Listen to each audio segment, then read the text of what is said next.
예, 우리 할렐루야 샬롬하고 서로에게 축복하면서 인사합니다. 할렐루야 샬롬 샬롬 샬롬 샬롬 샬롬 샬롬 샬롬.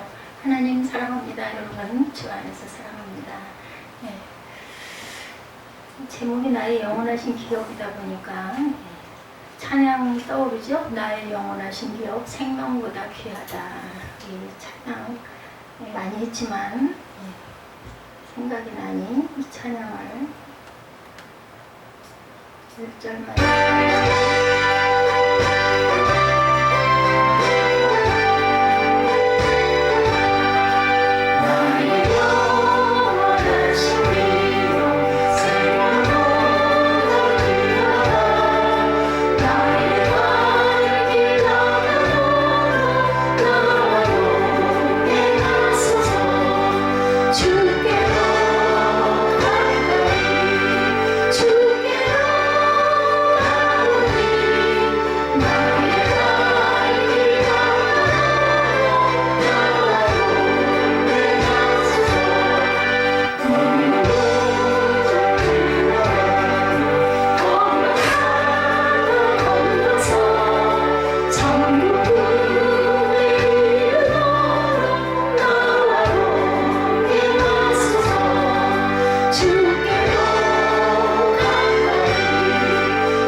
여호수아 13장에는 기업 분배에 대한 내용이 33절까지 펼쳐져 있죠. 그래서 나의 영원하신 기업이다. 이 고백이 여호수아의 고백 아니면 이스라엘 민족 전체의 고백이었을 것 같습니다. 요단 동쪽 기업의 분배가 8절부터 1절부터 7절 그리고 8절부터 이어지죠. 14절까지 르우벤 자손의 기업이 15절부터 23절까지 갓 자손의 기업이 24절부터 28절까지 므낫세 자손의 기업이 29절부터 33절까지 므낫세는 요셉의 아들이죠. 나의 영원하신 기업 생명보다 귀합니다. 아멘. 여호수아서를 읽다가 집중력이 떨어지고 성경을 덮고 싶은 곳이 바로 오늘 본문 13장에 들어서면서부터다 이렇게 생각들을 많이 하신다고 그래요. 요단강을 건너서 가나안 땅에 진입하는 이야기 그리고 여리고를 무너뜨리고 아이성을 정복하는 이야기 신나죠. 가나안 서편의 남부와 북부 지역의 강력한 연합군과의 전쟁에서 당당하게 승리하는 이야기를 읽다 보면 요단강이 갈라지는 것처럼 내 앞길이 열릴 것 같은 환상에 잠기기도 하고 여리고처럼 꽉 잠긴 문제들이 무너질 것 같은 희망이 보이고 아무리 어렵고 힘겨운이 닥쳐도 반드시 승리할 수 있다라는 용기가 생깁니다. 적어도 12장을 읽을 때까지는 그런 흥분이 사그러지지 않는데 13장이 들었으면서부터는 지루하게 이어지는 땅 분배 이야기들 성경을 읽는 사람들의 집중력을 떨어뜨리기 충분하다고 합니다. 저는 장절적으로 쭉쭉 가면서 묵상을 하다 보니까 그런 거 지루하고 말고 그런 그 생각을 할 틈이 없어요. 그런데 아마 저도 초신자 때는 그러지 않았을까 싶어요. 구약 딱딱한 부분 가면 집중력 떨어지고 졸리고 그리고 그냥 조금 읽다가 그냥 덮게 되죠. 역설적으로 여호수아 13장부터가 우리나라 사람들이 가장 좋아하는 말씀 아닐까 이 생각도 저는 들었어요. 땅 좋아하죠. 땅을 참 좋아해요. 그래서 펄벅, 우리 아시아 펄벅이 대지를 썼죠. 그래서 또 그 베스트셀러가 되기도 합니다. 이런 것처럼 우리 이쪽 그 동양권 내에서는 정말 땅 부자다 옛말에 그런 말도 있어요. 저는 별로 땅을 좋아하지 않았습니다. 근데 지금 생각하니까 내가 땅을 좋아했더라면 부자가 될 수도 있었겠다라는 생각이 들어요. 우리 윤정 집사님이 목소리가 엄청 맛있나 봐요. 자, 우리나라 사람들만큼 땅에 대한 애착심이 강한 민족도 없습니다. 그동안 아마 수술로 인해서 입맛도 떨어지고 영양도 부족했는데 정말 그 옥식이죠, 옥식이. 그걸 보다 보니까 너무 말랑말랑하고 따뜻해서 좋은 것 같아요. 아까부터 제가 찬양할 때부터 웃고 있었어요. 열심히 걸 먹어서. 땅 때문에 다투는 일도 많고 땅 때문에 망하는 경우도 많고 또한 땅을 제일 중요하게 부의 상징으로 여기는 분들, 중국이 땅이 참 넓잖아요. 그래서 펄벅이 대지를 쓰지 않았나 이런 생각도 제가 해보게 됐습니다. 오늘 읽은 13장부터는 각 지파별로 땅을 분배하고 소유하는 이야기, 제가 아까 달락달락 말씀을 드렸죠. 이제 가나안의 실제적인 주인이 되는 그러한 차례예요. 가나안 땅에 대한 주권을 선포합니다. 그러므로 땅을 좋아하는 우리에게는 13장의 말씀부터가 가장 재미있는 상징이다, 장면이다 이렇게 생각을 하면 덜 지루하지 않을까. 우리뿐만 아니라 이 말씀이 이스라엘 백성들에게는 이것은 그들이 하나님으로부터 받은 기업, 유산이 적힌 등기부 등본과 같은 아주 소중한 자료일 수도 있었을 것 같아요. 아주 오래전 하나님께서 아브라함에게 내가 이 땅을 내 자손에게 주리라. 거기서 처음 시작이 또 땅 때문에 창세기 12장 7절이 이제 언약의 성취를 말씀하시는 것도 땅으로 시작을 하죠. 가나안을 정복하고 분배를 시작한 오늘 본문을 통해서 우리가 들을 수 있는 하나님의 음성은 그러면 무엇일까? 저와 여러분들이 이 3000년이 훨씬 지난 이 시점에서 하나님이 우리에게 주시는 여호수아 13장의 말씀, 나머지도 책임을 이루리라, 책임져 주시라고 말씀하고 있어요. 1절에 읽어보면 우리를 아주 당혹스럽게 하는 말씀이 있어요. 여호수아가 나이 많아 늙음에, 이제 나이가 많았어요. 청년이었는데, 그죠? 여호와께서 그에게 이르시되 너는 나이 많아 늙었고 얻을 땅이 남은 것은 매우 많도다. 이거 어떻게 할 것이에요? 이미 우리는 가나안 정복에 대한 기사를 공부했어요. 그죠? 왜 이 여호수아 13장이 빠졌는지 모르겠어요. 이게 중간중간 여호수아가 쭉쭉, 제가 이거를 몇 번을 검색을 해서 봤습니다. 혹시 예전에 이거를 설교를 했는데 뒤로 빠져서 이게 뒤에 있는 거 또 반복이 돼서 제가 주보를 막 앞서서 가다 보니까는요, 이거 헷갈릴 때는 아주 정신이 없습니다. 기억력도 약하고 그래가지고 막 찾아서 아무리 뒤져봐도 13장 말씀은 없더라고요. 20장 말씀은 지난번 24장 말씀도 나갔었던 것 같은데, 그래서 이거는 하지 않은 건 맞구나 하고 제가 그걸 거의 한 1년여를 쭉 뒤집어서 거꾸로 훑어 올라가다가 싫었어요. 지금 시편 가고 있다. 지금 중간에 여호수아 13장이 올라간 거죠. 11장의 19절과 23절에 보면 기브온 거민을 제외한 가나안의 모든 거민들은 모두 이스라엘 정복을, 이스라엘이 정복한 것으로 이렇게 나와 있어요. 근데 오늘 본문에는 아직도 정복하지 못한 땅이 많이 남아있다 이렇게 하나님 말씀하시죠. 남아있는 땅이란 가나안 남쪽 쪽의 블레셋 지역과 북쪽에 있는 변두리 땅에 불과하는데, 이스라엘이 가나안의 주요 부분에 대해서 상당한 지배권을 획득했다는 것을 우리가 알 수가 있어요. 그러나 나이 많아 늙은 여호수아, 이게 아마 나이가 카일의 연구에 의하면 90세에서 100세쯤 됐겠다. 즉 더 이상 전쟁을 지휘할 수 없는 연령이었기 때문에 아마 이렇게 얘기한 것 같습니다. 근데 아직도 많이 남아있는 자투리 땅이 큰 부담이고 걱정거리가 돼 있을 것 같아요. 그때 하나님께서 여호수아에게 6절과 7절에 말씀하죠. 내가 그들을 이스라엘 자손 앞에서 내가 쫓아내리니 너는 나의 명한 대로 그 땅을 이스라엘에게 분배하여 기업이 되게 하되 이 땅을 9지파와 므낫세 반지파에게 나누어 기업이 되게 하라 하셨더라 말씀하죠. 아직 정복하지 못한 남은 땅임에 사람들은 다 내쫓고 그 땅들을 이스라엘 백성에게 내가 너를 주시겠다. 이 말씀은 나머지도 책임주시리라 저는 이렇게 여겨집니다. 참 우리 지나놓고 보면 우리가 인생을 한 치 앞도 모르는데 지나놓고 보면 지난 20년이 정말 저는 뭐 그 이전은 그만두고라도 지난 20년이 참 주마등같이 스치면서 결과가 이러하리라고 이렇게 또 중간중간 기도할 때마다 감동으로 답을 주셨을 때들이 있었어요. 그런데 답은 틀림이 하나도 없었습니다. 그렇기 때문에 하나님이 제 기도를 듣고 계시기는 하구나 이런 마음에 기쁨과 감동이 있었습니다. 그때 알면 얼마나 좋겠어요? 지나놓고 보면 20년 후에 10년 후에 그때 10년 전에 이러한 일들이 오늘 이렇게 되려고 이렇게 하셨고 그 공부하고 힘든 중에서도 그래도 살려놓으시려고 물질을 주셔서 수술을 시켜주시니 걱정 근심 다 비워야 되겠다 이런 마음도 하나님이 주시더라고요. 근데 참 두려운 거는 사실입니다. 정말 안 했으면 좋겠는데 안 할 수가 없는 질병이다 보니까 제가 요전에 나 안 할래요 하고 대답을 했을 때하고 지금하고는 한 75% 80% 정도 더 심해진 상태예요. 그러니까 이제는 이렇게 서서 짚고 서 있는 것도 힘들 정도로 갈비밑뿐만 아니라 등짝까지 굉장히 많이 아프고 힘이 듭니다. 그럼에도 불구하고 저는 꿋꿋하게 주차장을 여기를 쓰지 않고 지하 주차장을 쓰면서 걸어 다니니 얼마나 기가 막히겠어요.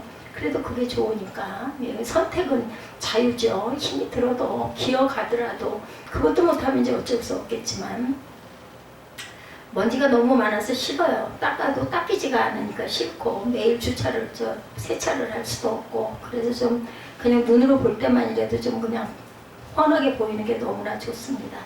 너 즉 6절에 말씀하죠. 여호수아는 나이가 많아서 더 이상 남은 땅을 정복할 능력이 없어졌지만 그러나 나 야훼 하나님은 영원히 살아계신 분이시죠. 예, 영원하신 분.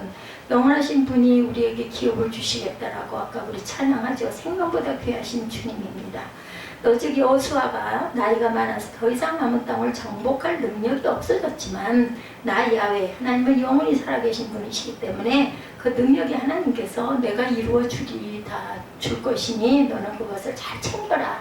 이건 할 수 있지 않느냐. 전쟁은 네가 할 수 없지만 이렇게 어떻게 보면 위로해 주시는 거예요. 저한테 위로하시는 것 같아요. 언제부턴가 비슷한 주제들의 설교들을 계속 제가 많이 하고 오고 있습니다. 하나님의 격려에 귀 기울이고 하나님의 방법이고 하나님의 능력을 믿음으로 믿고 신뢰하고 가라. 모든 설교들이 전부 다 긍정적인 설교들이죠. 어떤 목사님의 설교들이나. 근데 말씀 속에서 우리는 그 몇천 년 전의 이야기를 지금 내 상황에 대입을 하면 너무나 기가 막힌 답을 주시죠. 내가 책임지겠다라고 말씀하시는 거죠. 계속해서 반복되는 말씀은 내가 책임질게, 내가 너와 함께 할게. 요즘에는 우리 숫자가 점점 줄어들잖아요. 그러다 보니까 주님이 예수님이 얼마나 잘 아시면 내가 너희 두세 사람 있는 그곳에 내 이름으로 함께 있는 곳에 내가 너와 너희와 함께 하겠다 말씀을 하신 게 오늘 내 고백이 되라고 오늘 내게 힘을 주시려고 예수님이 이런 말씀을 하셨구나. 저는 또 이러한 감동도 오더라고요.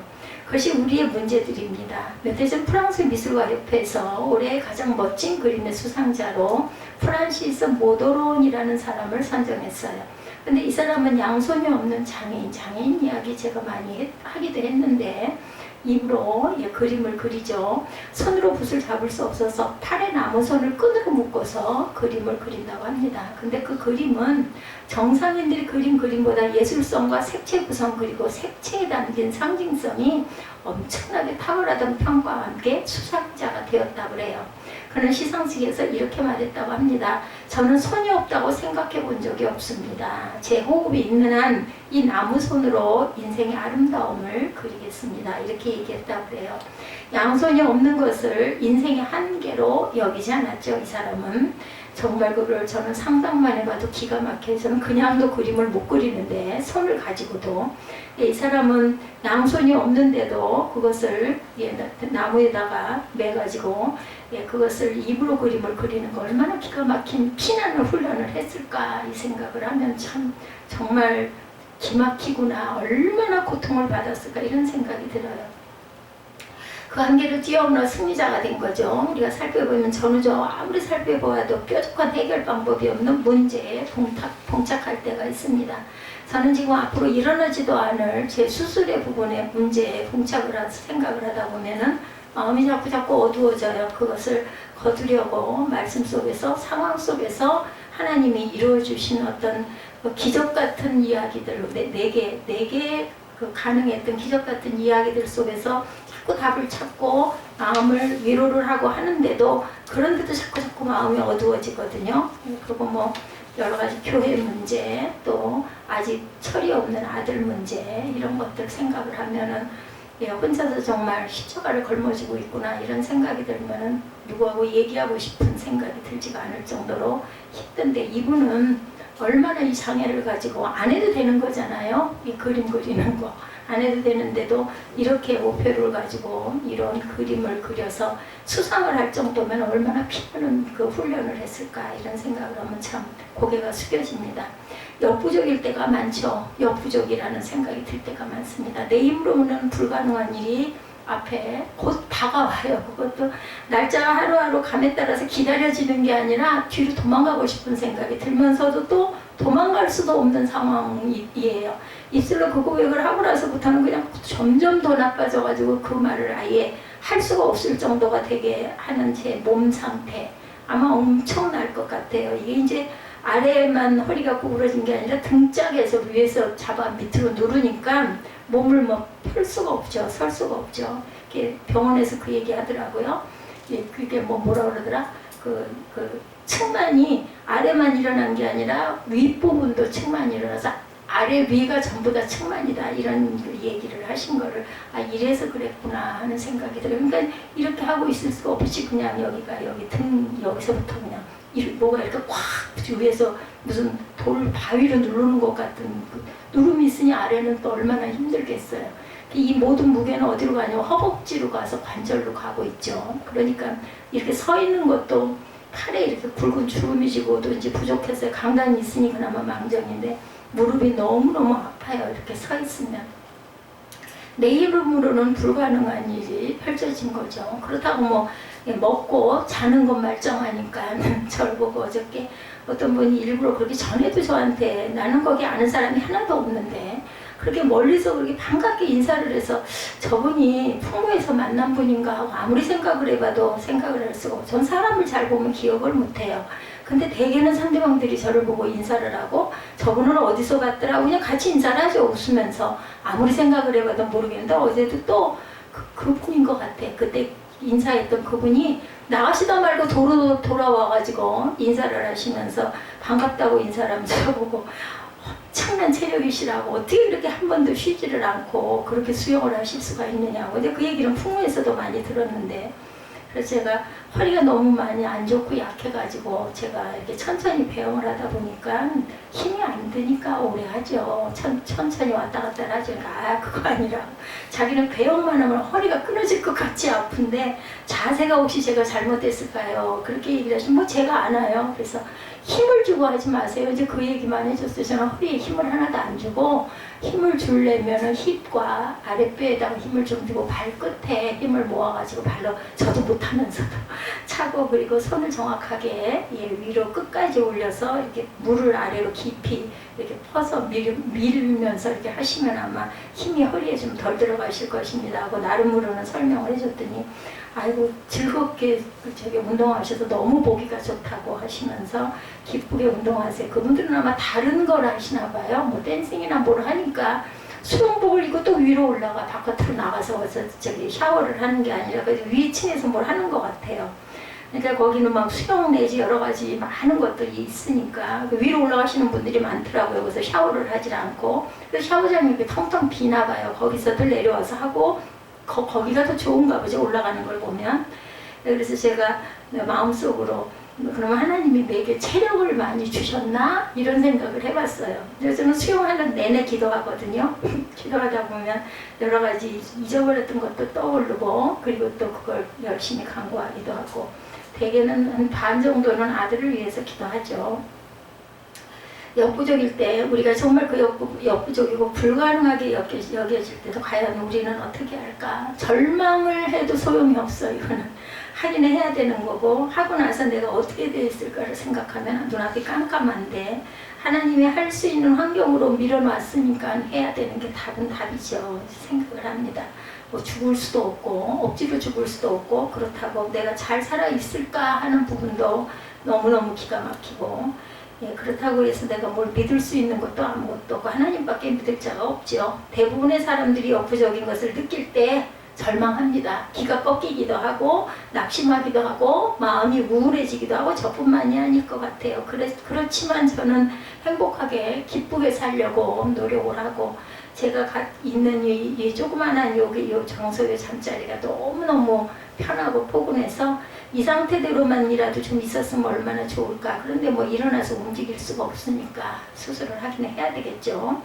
내가 하루하루 다가오는 게 너무너무 겁이 나고 코로나19가 왜 나는 그거 저기 1차를 접종한 지 몇 달이 지났는데도 연락이 안 올까. 우리 전도사님이 이상하다고 본인은 열흘 후에 딱 맞으라고 1차 때 그게 딱 날짜가 정해져 왔는데 목사님은 도대체 맞으신 지가 언젠데 왜 여지껏까지 혹시 빠진 게 아니냐. 그래서 전화를 해봤더니 그거 그 예방주사의 그 종류가 다르대요. 그래서 저희가 맞은 예방주사는 12주 후에 맞는 게 맞고 3개월 후에 맞는 게 맞고, 요즘에 맞으시는 분들은 뭐 열흘, 보름 날짜들이 이렇게 빠르다라고 이제 설명을 해주시면서 그리고 이러다가 저는 병원에 들어갈 때 2차도 못 맞고 들어가는 게 아닐까, 내가 혹시 잊어버렸나 하고 전화드렸습니다 했더니 봐주시더니 18일 날 연락이 미리 갈 거라고 얘기를 하셔서 다행히 9월달 되기 전에 맞기는 맞는구나 하는 생각을 했습니다. 그들은 자기 나름대로 정해놓은 한계가 있다라는 거죠. 우리도 마찬가지, 삶 속에서도 우리의 한계들을 보면서 낙심하기도 하고 절망하기도 하고 소망을 갖기도 하고, 그런데 답을 얻은 건 하나님은 능치 못함이 없으신 하나님이고, 대개는 보면 내가 계산해서 이건 될 것이다 했던 것이 말도 안 되게 안 되는 경우도 있는데, 하나님이 하시는 것들은 예수님이 하신 것도 그렇고 말도 안 되는 일을 꼭 이루시죠. 기적을 이루시고, 제자들도 말도 안 되는 사람들 여기저기서 불러 모아가지고 기가 막힌 12제자를 만드시고, 물론 거기서 가르치다 같은 자도 있기는 했지만, 만드시는 역사를 보면 하나님이 하시는 건 우리가 할 수 있는 일은 하나님이 안 하시고 우리가 해야 되는 거고, 하나님이 하시는 건 말도 안 되는 기적을 이루시는 분이니까 반드시 해주실 것이다. 저는 이제 이렇게 마음으로 믿었습니다. 근데도 아직까지도 마음이 순간순간 많이 우울해지고 남이 너무 기뻐하고 평강하다는 소리를 들으면 너무너무 마음이 아파요. 어떻게 저럴 수가 있을까? 나는 이렇게 죽겠는데. 그렇습니다. 역부족이라고 느꼈을 때, 인생의 한계가 느껴질 때 결코 기껏기거나 포기하지 마시기 바랍니다. 저를 닮지 마세요. 그것은 세상이 정한 한계고 내 자신이 정한 한계일 뿐이라는 거. 20년 전에 제가 이렇게 서 있으리라고 생각 못했거든요. 그런데 이렇게 서 있죠. 앞으로도 아마 서 있을 것입니다. 하나님의 능력은 어떠한 한계도 초월하는 분이시죠. 힘이 있으신 분이고, 하나님의 능력 안에 서 있는 백성들은 한계에 눌리지 않는다라는 것. 제가 이러고 있는 것은 아마 온전한 믿음을, 좋은 믿음을 갖고 있지 못해서 실질한 믿음의 사람이 아니라서 그런 것 같습니다. 30년 전에는 제가 몸이 이렇게 되리라고 꿈도 못 꿨던 일들이 지금 일어나고 있는 거죠. 그래서 우리가 내일 일을 알지 못해요. 10년 후의 일을 어떻게 알겠습니까? 내일 일도 알지 못하는데, 하나님께서 능력 주시면 누구도 넉넉히 이 힘들고 어려운 이 한계를 뛰어넘을 줄 믿습니다. 내가 못하는 나머지는 하나님께서 책임져 주실 거니까. 여러분의 한계 넘어있는 아직 정복하지 못한 땅을 보게 될 것이고, 새로운 인생이 개척될 것이에요. 분명 이렇게 어려운 터널, 그 터널은 끝이 있어요. 반드시, 그죠? 동굴은 끝이 막다른 골목일 수 있지만 터널은 반드시 끝이 있습니다. 그래서 이미 받은 축복을 내일 일을 염려하지 말고 넉넉하게 누리시기 바랍니다. 7절을 읽습니다. 너는 이 땅을 9지파와 므낫세 반지파에게 나누어 기업이 되게 하라 하셨더라. 나이 많은 늙은 여호수아가 해야 할 마지막 사명은 이스라엘의 각 지파에게 그들이 정복한 가나안 땅을 이제 있는 그대로 분배하는 일이었어요. 싸우는 게 아니라 하나님이 아브라함과 약속하신 대로 가나안 땅을 기업으로 나누고 누리게 하시는 것. 루벤 지파와 갓 지파와 므낫세 반쪽 지파는 이미 요단강을 건너기 전에 아모리 사람 땅과 바산 땅을 기업으로 받은 바 있었죠. 그리고 나머지 9지파 또 다른 므낫세 반쪽 지파는 가나안 정복 전쟁을 하느라 아직 가나안 땅에서 기업을 얻지 못하고 있었어요.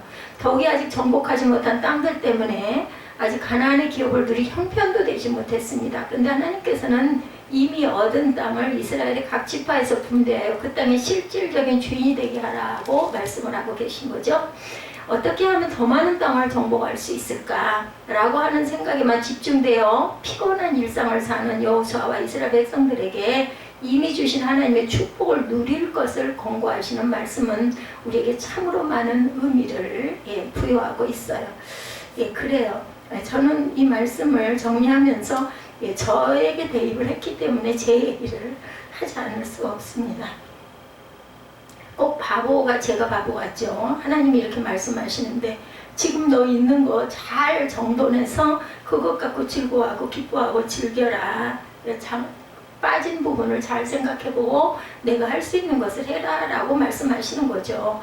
우리는 하나님의 축복을 즐기고 누릴 줄 알아야 되고 누릴 수 있어야 돼. 근데 여러분들, 내 옆에 너무너무 힘들고 권고한 사람이 누가 있어요. 어려운 사람이. 그럴 때는 내가 아무리 기쁨이 충만하더라도 먼저 그 이웃을 위로할 줄 아는 그런 사람이 필요하다고 저는 생각을 합니다. 제가 느끼는 부분들에서 그런 마음이 들더라고요. 많은 사람들이 지금 가지고 있는 하나님의 은혜와 축복보다 앞으로 일에 관심이 많은 것은 사실이에요. 누구나 내 내일 일에 대해서.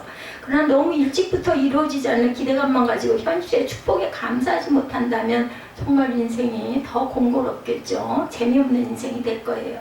어떻게 하면 더 많은 축복을 받을 수 있을까 하는 관심보다 우선적으로 여러분들의 손에 쥐고 있는 하나님의 축복을 누리시기 바랍니다. 아직 이루어지지 않은 미래에 대한 두려움과 걱정보다 지금 내게 주신 하나님의 크신 축복을 세워보고, 우리 그 찬양이 있었죠. 받은 복을 세워보아라. 우리 이전 예배 때 우리 모두 다 함께 입술로 고백했던 그것을 세워볼 줄 알아야 되겠다. 그걸 생각해보면 너무나 기가 막힌 하나님의 은혜죠. 그 경영자 예술학원은 책에 보면 마케팅 경영 컨설턴트 회사의 존스 그룹의 창시자이며 경영자인 로리 웨스 존스라고 하는 여인이 20년간 회사를 경영하면서 예수님으로부터 배운 경영요상을 정리한 그런 책이었는데, 이 책 페이지 54페이지에 보면 예수님은 항상 축제 상태에 계셨다라고 하는 테마가 있습니다. 예수님은 탄생서부터 축제로 시작하여서 언제나 축제의 삶을 사셨다라는 거죠. 실제적으로 바리새인들이 예수님을 향해서 먹기를 탐하는 자라고 하는 핀잔을 들으신 적도 있어요. 그죠? 만약에 예수께서 앞으로 당신께서 십자가에서 죽으실 일에 대해서만 근심하고 걱정하셨다면 예수님이 가시는 곳에 희망이 있었겠습니까? 웃음이 있었겠습니까? 맛있게 잘 잡수시고 잘 주무셨겠습니까? 물론 미명에 항상 기도하셨기 때문에 얼마나 주무셨는지는 정확하게 알 수 없지만은 주무시긴 했을 거예요. 육신이니까. 그런데 예수님은 매일매일의 삶에 임하고 있는 하나님의 축복에 늘 감사하셨고 최선에 대해서 최선을 누리고 계셨다라는 것. 우리는 자신이 가지고 있는, 자신이 받은 축복보다 다른 사람들이 가지고 있는 것에 관심이 많을 때가 많습니다. 남들이 가지고 있는 것이 내 것이 될 수는 없어요. 남들과 당연히 똑같을 수는 없습니다. 우리는 하나님의 걸작품들이기 때문에 쌍둥이도 똑같지가 않다고 그러죠. 일란성 쌍둥이도. 생각도 당연히 그럴 것 같아요. 그런데 남들이 가진 것을 내가 가져야 하고 남들과 같지 않으면 소외감을 느끼는 것에서부터 문제가 시작이 되죠. 바로 그때 사탄이 역사하는 거죠. 자꾸 우리의 눈을 남의 것에 관심을 갖게 하고 우리의 귀를 남의 소리에 가까이 가게 만들어요. 어이구, 나는 왜 저 사람 같지가 못할까. 이런 그 불평을 하다 보면 한이 없죠. 이런 사람들에게 주어진 축복마저 빼앗기는 불행에 빠지기가 쉽다라는 거예요. 이것이 아담과 하와의 실수이기도 했죠. 아담과 하와가 자신들이 누리고 에덴 동산의 온갖 축복보다 마귀가 보여준 선할 것에 관심을 갖게 되므로 타락이 시작이 됐습니다. 아담과 하와가 이렇게 해서 타락이 되는 바람에 그만 동산에서 쫓겨나서 영원한 아름다운 신라권이 없어져 버리는 경우가 되고, 지금 사단의 세상인 이 땅에 우리가 살면서 사단과 싸우면서 살아가고 있죠. 우리에게 적용하면 남들이 받은 축복이 중요하지가 않고 하나님께서 지금 나에게 주신 축복이 가장 중요하고 소중하다라는 것. 유대인들의 비극은 그들은 언제나 무거운 율법의 짐을 지고 헐떡이고 있었던 거죠. 하나님을 믿었지만 언제나 율법을 지키지 못하면 정죄와 심판을 당할 걱정에만 사로잡혀서 하나님이 주시는 영적인 축복을 제대로 누리지를 못했어요. 예수께서 구세주로 이 세상에 오셨건만 그들은 계속해서 다윗의 영광만 부르짖고 예수께서 주시는 참된 구원의 기쁨을 놓치고 맙니다. 하나님의 구원받고 선택받은 민족이라는 자긍심은 있었지만 구원의 기쁨을 누리지 못한 불행한 존재들이기도 했어요. 축복을 받은 사람들의 공통점, 여러분 뭐라고 생각하십니까? 나에게 주어진 하나님의 축복을 감사함으로 누렸던 사람들이에요. 여러분에게도 지금까지 베푸신 하나님의 은혜와 복을 즐길 수 있으시기를 주님의 이름으로 축복합니다. 로마서 8장 1, 2절 말씀이죠. 그러므로 그리스도 예수 안에 있는 자들에게는 결코 정죄함이 없나니 이는 그리스도 예수 안에 있는 생명의 성령의 법이 죄와 사망의 법에서 나를 해방하였습니다. 아멘. 예수 믿고 구원받은 우리는 참 자유인들인 줄 믿습니다. 아멘. 예수 안에서 주신 하나님의 은혜와 축복을 누리는 참 자유자라는 거죠. 아까 제가 나는 자유의 이거를 올려놨다가 오늘 찬양을 하진 않았지만 우리는 정말 참 자유자. 제게 하나님이 주신 특별한 은혜가 있어요. 제가 그렇게 일일이 찬양을 제목을 찾아서 고르지 않습니다. 그런데 꼭 그때 필요한 찬양들을 눈에 띄게 해주시는 그런 게 있습니다. 저는 참 그런 게 참 누리고 둔한 사람이에요. 그리고 또 비슷한 그 내용의 제목도 많기 때문에 그걸 어떻게 제가 다 꿰고 알겠습니까? 그런데 그 찬양을 눌러서 하다 보면 말씀하고 너무너무 입각한, 물론 거의 말씀하고 많이 닮지만 그런 경우들이 너무 많아서 내가 너무 둔하고 바보 같으니까 성령께서 안 되겠다, 얘를 이렇게 놔두면 안 되겠다 하고 많이 도와주시는구나 하는 생각이 들어요. 근데 이거는 제가 집사 때부터 그랬어요. 예배드리러 가가지고 홍금봉투를 쓰면은 목사님이 설교하고 너무나 맞아 떨어지는 내용이 있어서 많이 놀랬던 적이 있습니다. 구원의 축복을 자유롭게 누릴 수 있는 사람이 진정한 그리스도인이라는 것 여러분들 기억하시기 바랍니다. 진정한 그리스도인은 세상의 가치에 절대로 흔들리지 않습니다. 지금 내가 처한 상황에 어두워지지 마시기 바랍니다. 세상의 기준에 따라 미혹당하지도 않습니다. 무엇을 얼마나 많이 소유했는가에 따라 행복의 순위는 절대로 결정되지 않습니다. 진정한 그리스도인은 예수 안에서 구원받고 영생을 얻은 감격과 기쁨 때문만이라도 행복하고 즐거워해야 된다는 거죠. 하나님의 축복은 무엇과도 비교할 수 없는 대단한 축복이고 가치예요. 그죠? 예수 안에서 하나님 주신 축복들을 기쁨으로 누리고 그것으로 행복할 수 있을 때 새로운 은혜와 축복은 계속해서 임하게 될 줄 믿습니다. 막힌 물은 그죠? 그 볼을 터야 물이 흘러내려가죠. 그리고 고인 물은 썩습니다. 흘러내려갈 때 새로운 물이 흘러들어와가지고 그곳에 생명이 살아나는 역사가 일어나죠. 그렇기 때문에 여러분들 막혔던 밤을 항상 여시기 바랍니다. 여호와가 너희 영원한 분기시다 말씀하죠. 14절에 오직 레위 지파에게는 여호수아가 기업으로 준 것이 없었으므로 이는 이스라엘 하나님 야훼께 드리는 화제물이 그 기업이 됨이 그에게 이르신 말씀과 같음이더라. 레위 지파에게는 기업으로 준 것이 없었어요. 그렇기 때문에 하나님이 주신 그 화제물, 그 재물들이 그 기업이 되었다. 그것으로 먹고 사는 거죠.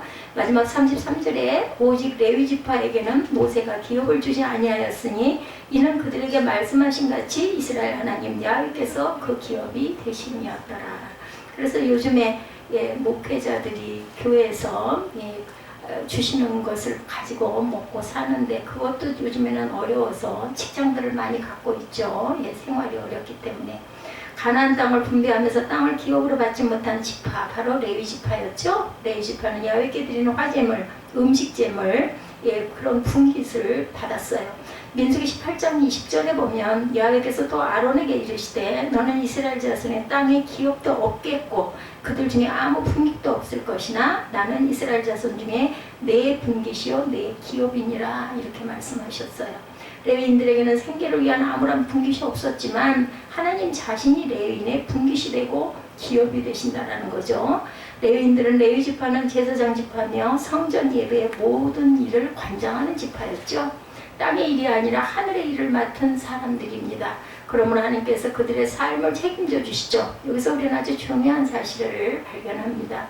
우리가 세상에서 누리고 있는 많은 물질적인 축복보다도 야훼 하나님 그분이 가장 크고 놀라운 우리의 유업이었다는 것을 알아야 한다는 것. 그렇다고 해서 레위 지파와 이스라엘 백성들이 가나안 땅을 유업으로 받는 것이 무가치하다는 것은 절대로 아니죠. 하나님께서는 온유한 자에게 땅을 주시겠다고 했어요. 땅을 소유하는 것, 물질을 누리는 것, 신앙의 눈으로 하나님 주시는 가나안 땅은 분명히 축복입니다. 그러나 하나님께서 주시는 선물보다 하나님 그분 자체를 더욱 소중히 여기는 것이 축복을 받은 그리스도인들의 올바른 자세. 땅을 유업으로 주시겠다라는 것은 세상의 땅이 아니죠. 하늘나라의 땅입니다.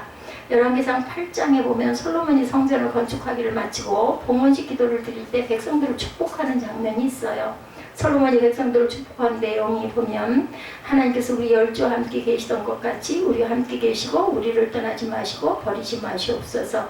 우리의 마음이 언제나 하나님을 향하여 명령과 규례와 법도와 윤례를 지키게 하소서. 하나님만이 온 세상의 주 되신 것을 알게 하소서. 이렇게 솔로몬이 기도합니다. 백성들에게 땅을 달라는 이야기, 명예를 달라는 이야기는 하나도 없어요. 하는 이것이 우리들의 축복이죠. 하나님은 세상의 부귀보다 중요하시고 명예보다 당연히 중요하시죠. 하나님은 우리의 행복 자체이시라는 것. 정말로 주 예수를 우리의 유업으로 분깃으로 받으며 감사할 수 있는 백성들이 되어야 할 줄 믿습니다. 그러나 불행하게도 그렇게 성숙한 신앙을 가지지 못했어요. 제가 고백했죠. 주 예수보다 더 귀한 것은 없다고 우리가 찬송을 합니다. 예, 사실은 세상의 부귀와 영화, 땅과 명예를 더 좋아하고 그것을 온통 정신을 잃고 살아가는 사람들도 입술로는 주 예수보다 더 귀한 것은 없다 이렇게 찬양을 하죠.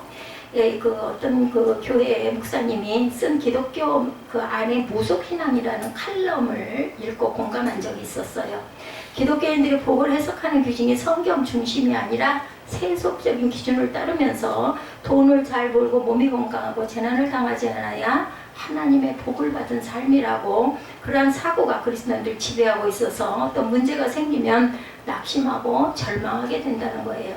하나님의 나라가 우리 가운데 임하는 것이 진정한 복이에요. 그런데 여러분 물질도 정말 너무너무 없으면은 예, 정말 어려운 세상이기도 합니다. 사실은. 근데 제가 깨닫고 느끼로는 물질은 조금만 있어도 되고 가장 중요한 거는 마음의 참 평강이 제일 중요하고 여러분들이 가지고 계신 건강이 가장 중요하구나 하는 걸 제가 느꼈어요.